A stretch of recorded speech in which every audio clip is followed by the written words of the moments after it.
Protesting war is nothing new. However, Iraq war vet turned diplomat Matthew Ho took a different approach.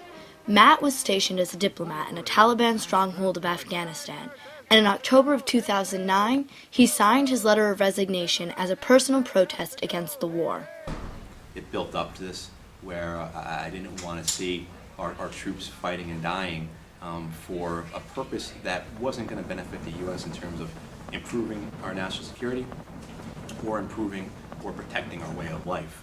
I saw primarily in Afghanistan with our troops committed to conflict and combat, fighting and dying and killing for purposes that didn't serve the U.S. interests.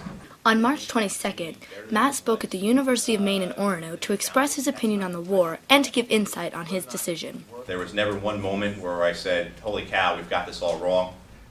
This is a process that for me began in 2003 and built up until 2009 when I said, as a matter of conscience, I can no longer take part in this. The second element, what I saw was that we're taking part, or we're siding in one side of an internal civil war in Afghanistan. We had on one side was the party that was in power, the Taliban, who represented the rural Pashtuns, who had control of Kabul and about 90% of the landmass in Afghanistan.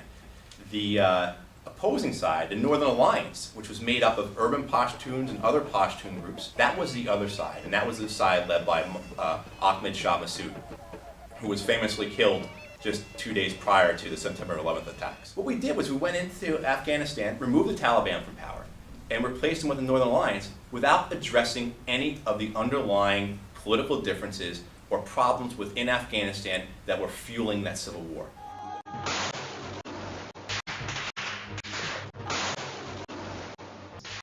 Ultimately, I can't, if I'm back home in the States and I meet a mother or a wife, and I can't justify to them or give them a good reason why their husband or son had been killed over there.